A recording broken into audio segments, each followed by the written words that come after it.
Today we have he is cloned endlessly until he completes a deadly mission on an alien planet.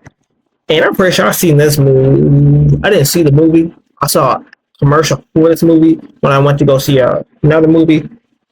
And yeah. In 2054 on planet Niflheim, Mickey wakes up covered in frost inside a deep crevasse. At that moment he sees a ship and calls for his friend Timo, who is surprised to see Mickey alive. However, when Timo comes out, he only grabs Mickey's flamethrower and says it's not worth saving Mickey too since he'll die soon anyway. Damn. This Mickey is a clone, the 17th to be exact. Every time he dies, the company he works for just prints another body. His memories are uploaded to a computer every week and injected into the new body when it's printed. That way he doesn't have gaps in his memory. It's become such a normal part of the science department's routine that they barely pay attention to Mickey during the process. While printing Mickey 17, a hose fell from the printer and affected the process before the scientist reconnected it. Cloning is banned on Earth and only allowed in space to be done on people known as expendables.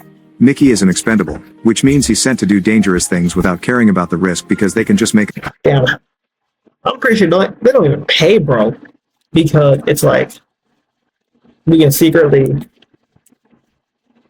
get him packed up and then like he will never know. So just clone another one. And they're always sending him on dangerous missions they don't expect him to come back from. So it doesn't really matter if he gets paid. Another one. One day, they sent him outside the spaceship to do some repairs, but Mickey soon realized they were lying. The machine was fine. They actually wanted him to be exposed to radiation and share everything he felt while he slowly died. Suddenly a tool fell and cut his hand off, which the scientists found cool. The next Mickey they printed had only 15 minutes to live, so the scientists concentrated on taking samples, which Dr. Dorothy called special. This started 4 years ago on Earth. Mickey was best friends with Timo, who convinced him to get a loan from some shady people to open a macaron store. The business didn't do well and soon dangerous men were going after the duo to ask for payment. Timo and Mickey tried to run away, but the men threw special grenades that tased them until they fell unconscious. When they woke up they got to meet Mafia boss Darius, who enjoyed cutting his victims' bodies with a chainsaw. I ain't gonna lie, bro. That's why you can't be lending. You can't just take money from anybody, bro. Not all money is good money. Right, bro. People don't even want to take money from the government because they don't pay interest. How much more a mafia boss? The friends understood that if they didn't get the money, they would end up dead as well. That was how they decided to leave Earth. Mickey applied to the colony expedition. However, there were millions of people applying as well. The expedition was led by former Congressman Kenneth, who lost his last 2 elections. He had lots of fanatical supporters willing to do anything for him, and that earned him a big sponsorship from a particular religious corporation. It was easy for Timo to get a place in the expedition because somehow he got a learner's permit as a pilot. Mickey had no qualifications whatsoever, so he chose expendable on the application without reading what it was about. A company representative gave Mickey a tour while telling him about expendables. The printer took all organic waste from the spaceship like food leftovers, human waste, and even dead.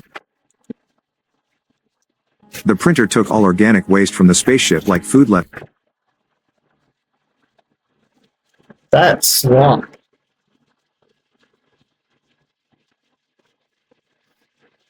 leftovers, human waste, and even dead bodies to print the new clones. However, Mickey was incredibly distracted by her charming smell, so he barely heard a word she said.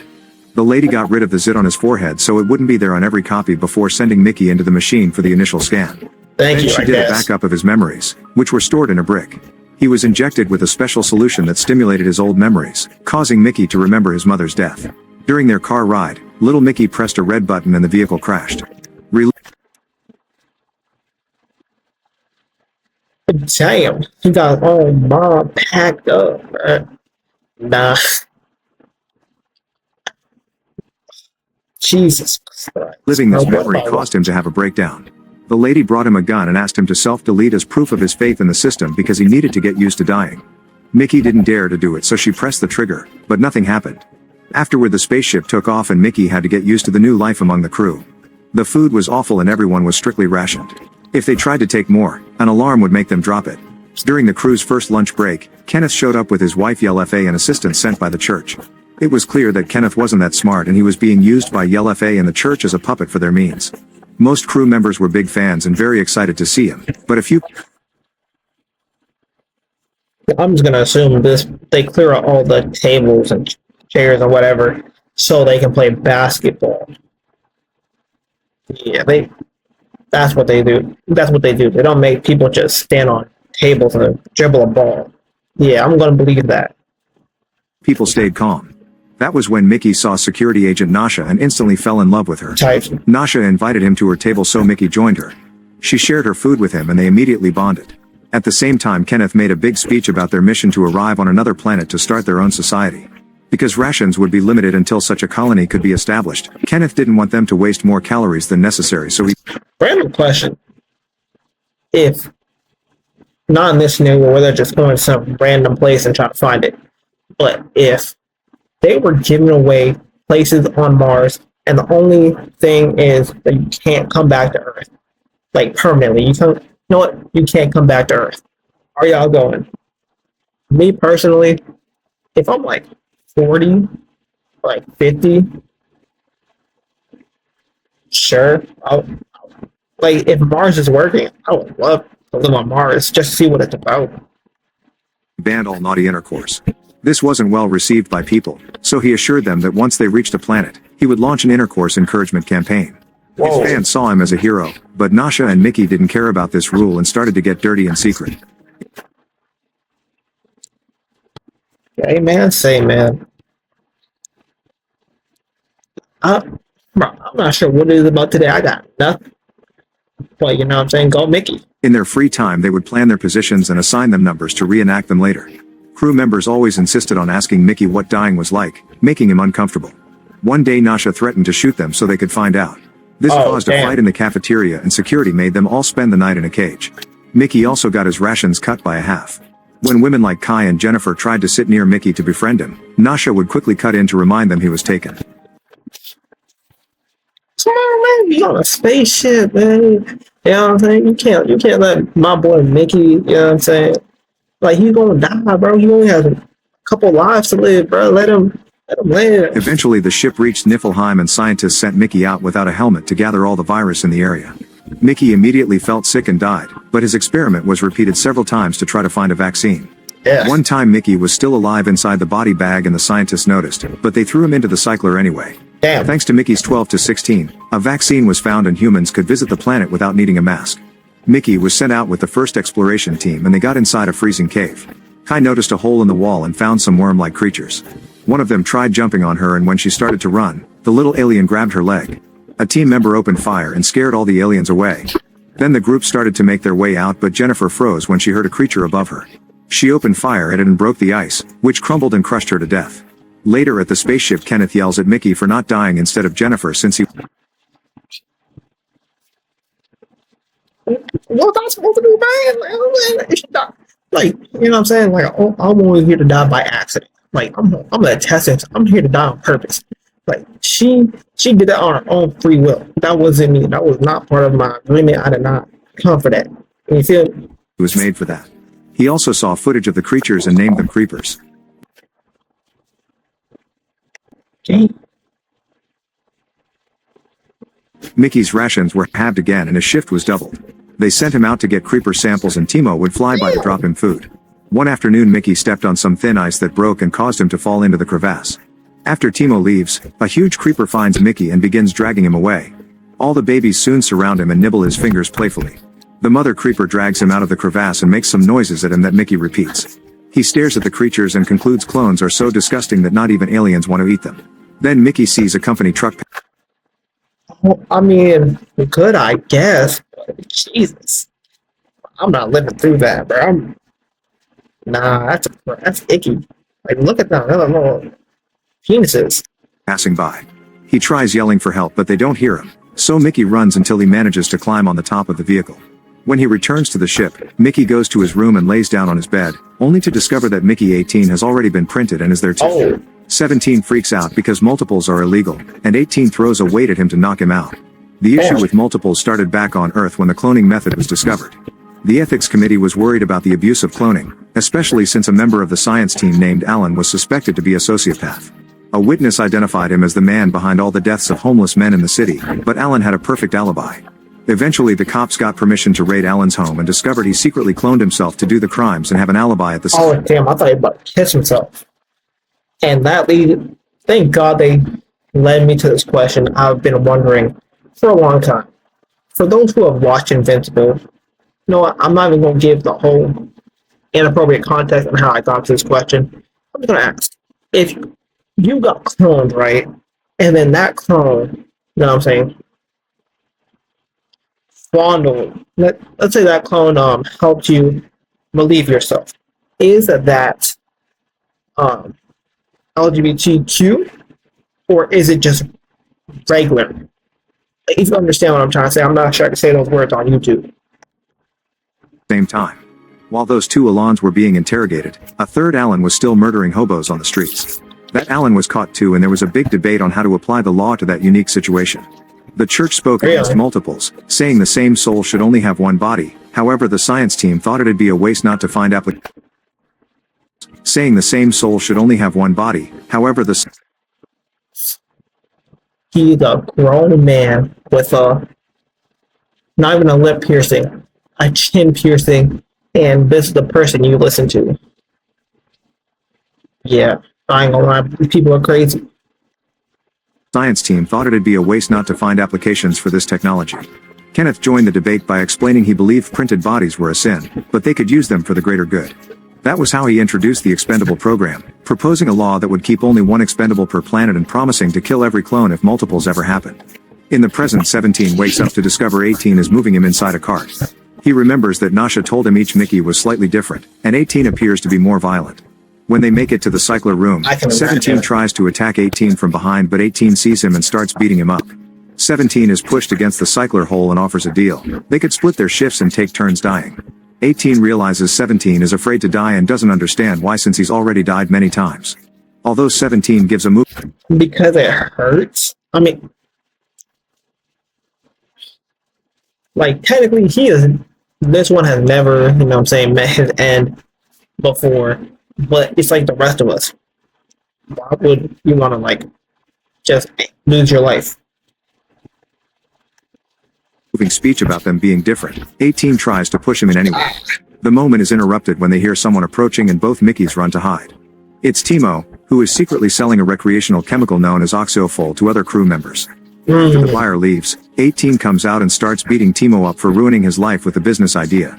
He pushes Timo into the cycler, but before he can kill him, 17 tackles him. Then 17 tries to save his friend, only for 18 to pull him away. After the clones exchange a few punches, 18 grabs a hot metal rod and gets ready to kill.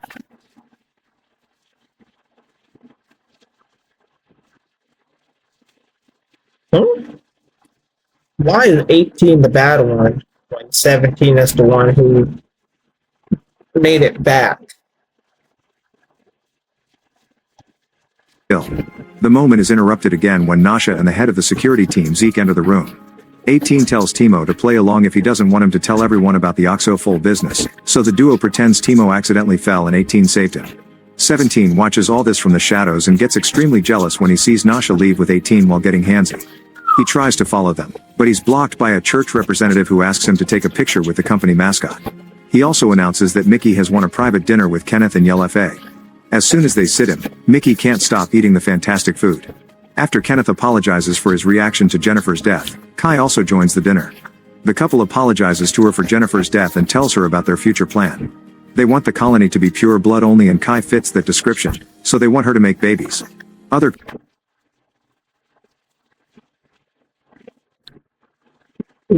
you mean by pure blood?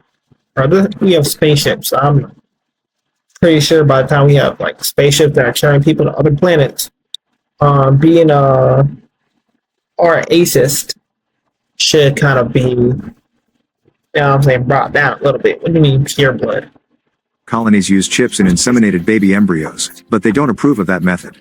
Suddenly Mickey throws up all over the floor and the science team immediately rushes into the room.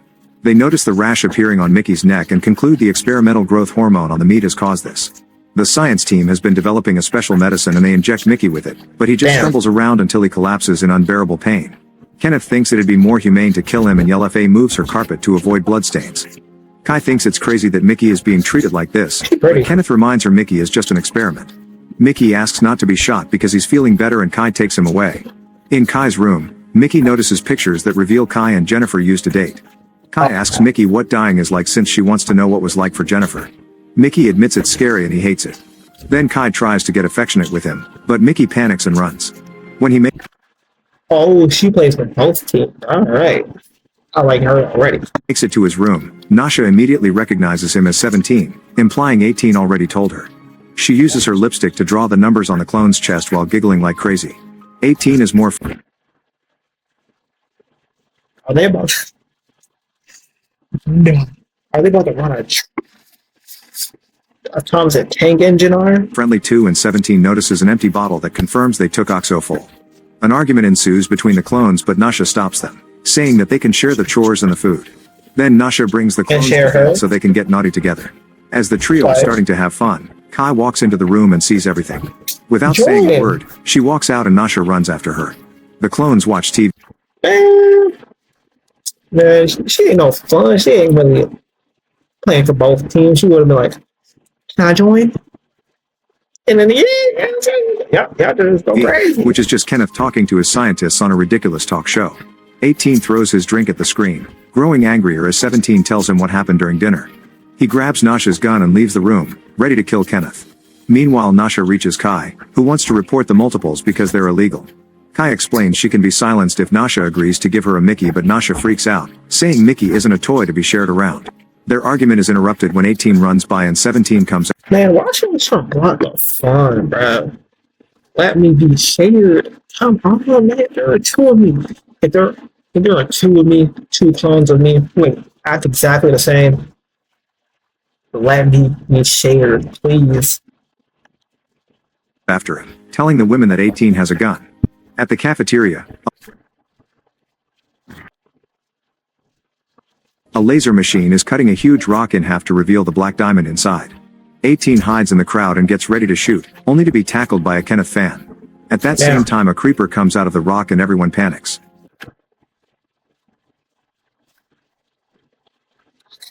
People begin running while Kenneth climbs on a table to shout orders about sterilization and capturing the monster alive. The scientists put on hazmat suits and start running after the creeper to no avail. Oh, it's gonna eat Kenneth him. then sees 17 entering the room and tells him to join the chase. When the creeper stops running, 17 tries repeating the sounds he heard the other day, which is noticed by Dorothy. In the meantime, 18 recovers the gun and opens fire, only to get tackled by 17 and Nasha. The bullet scratches Kenneth's cheek and makes a hole in the diamond. When Kenneth tries to complain about multiples, a second creeper comes out and attaches itself to Kenneth's face. Kai and the other guards open fire and shoot the creeper until there's only goo left while the scientists capture the first creature.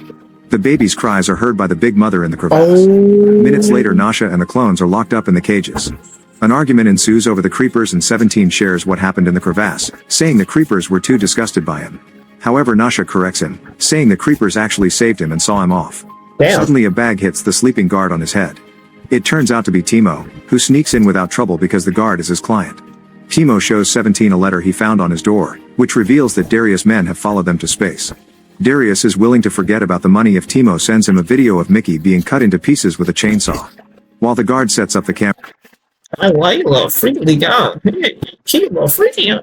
You a little freak John. What you gonna do with it? Timo cries and asks 17 to save him since he's going to die anyway.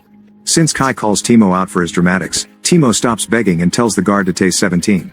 18 tells Timo he should take him instead of 17 because he has a higher pain tolerance, but first he asks for some Oxofol. When the guard gets closer to give him his, 18 grabs his wrist and hits his head against the bars. At the same time, Nasha steals his gun and tases Timo down.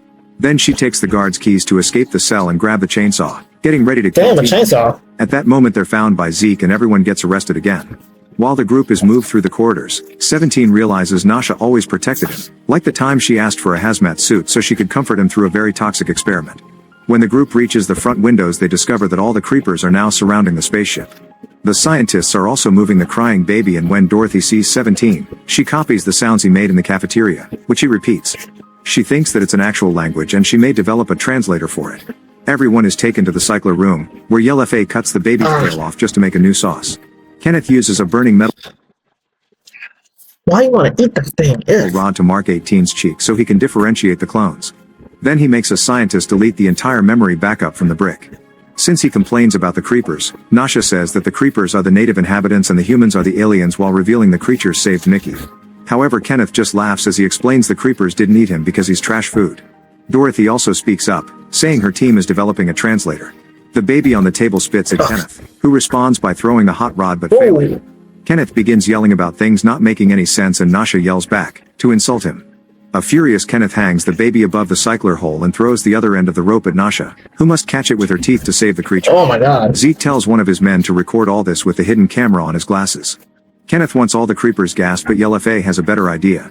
Explosives are put on the clones' backs and Kenneth gets 2 buttons to detonate them. Yellow Faye wants them to cut off as many creeper tails as they can and the first Mickey to bring back 100 wins. I mean, there's no money involved because if I'm there, right? 2 knees? Oh yeah, I'm planetary. I ain't gonna lie, I'm jumping in there. Oh, hopefully no one makes it to this part of the video because I'm not cutting it out. The winner gets to live and the loser will get killed. On their way out, 17 says this is punishment for the car crash. However, 18 says the car has a defect and the button pushing was a coincidence, so they shouldn't blame themselves for their mom's death. Dorothy catches the boys at the entrance and gives them a prototype translator. The duo searches the crowd of creepers until they find the mother, who understands Mickey now. She knows his name and points out she saved him, but humans responded by killing her baby. If the captured creeper dies too, she promises to kill all humans. Oh, To prove damn. it, she begins screeching and the babies copy her. The clones cover their ears, but the mama alien explains they can make their eyes and brain explode. On the I crumble. spaceship, Kenneth and Yellow Faye freak out when they see the clones communicating with the creepers. Suddenly 17 runs toward the cameras and forms C3 with his fingers, which Nasha recognizes as their position called Bring the Baby. Yellow Faye and the church representative think it's nonsense and that the leader Kenneth should be communicating with a new species. While Kenneth gets ready for a big entrance, 17 promises the mother that Nasha will bring the baby. However, the mother creeper thinks it's not enough. Since the humans killed a baby, a person must also die to be even. 3 vehicles led by Kenneth Kenneth. leave the spaceship. Meanwhile, Nasha makes a big jump to capture Yellow Faye with her legs. Zeke takes Damn. the rope and Nasha agrees to release Yellow Faye if they let her take the baby to the mother. When Zeke is about to pass her the rope back, Yellow Faye cuts his wrist and makes him drop it, but Nasha catches it just in time. Yellow Faye wants her arrested. However, Zeke announces Yellow Faye and Kenneth have been abusive and their case will present it to the committee. Seeing the cars coming, the babies run to cover their mother and form piles all over the place. Now the guards don't know which one to shoot. Kenneth chooses one at random, but at that moment 18 appears before them, so the church representative pushes the soldier to make the rocket explode in the sky, otherwise the clone's bomb would kill them too. Then Kenneth opens fire but only hits the camera, giving 18 the chance to jump on him. While Nasha arrives with the baby, 18 announces he'll kill the human the mother wanted. He hesitates for a second and Kenneth tries to manipulate him with fear of death, but 18 presses the button anyway. Damn. The bomb kills him and Kenneth at the same time, so the creepers leave in peace. After it's all over, the whole crew is put in jail. Yellow Faye loses her mind and is sent to a psych ward, where she self-deletes. Timo encounters Darius Mann and bites his ear off before throwing him into the cycle, Damn. but he gets out on probation under self-defense. The trials for the rest of the crew become a legal and political mess, so after Nasha gets out of jail, she runs for a position on the committee hoping to change the organization. Dorothy finishes the translator and Mickey chats often with the creepers. He discovers that the screeching is just a random noise they make and can't hurt humans. The mother had only been bluffing. 6 months later, Mickey notices someone near the cycler and discovers Yellow Faye printing a new Kenneth. Mickey points out she's supposed to be dead, so Yellow Faye offers her bleeding hand to touch. Unlike the memories about his mother's death, Mickey isn't afraid anymore, and he then wakes up. He's sitting with the crowd listening to Nasha give a speech as the new committee leader. When she announces that the Expendables program is over, Mickey presses a button and destroys the cycler. Make sure to This movie is probably better in theaters because I am low-key kind of confused. Why was 18 more violent than 17? When 17 is the one who survived explosion, and 18 was new. What else? Why was the Hulk like this? What? Damn, I'm genuinely confused. I must be tired, but you know what I'm saying? Is what it is. Bye bye.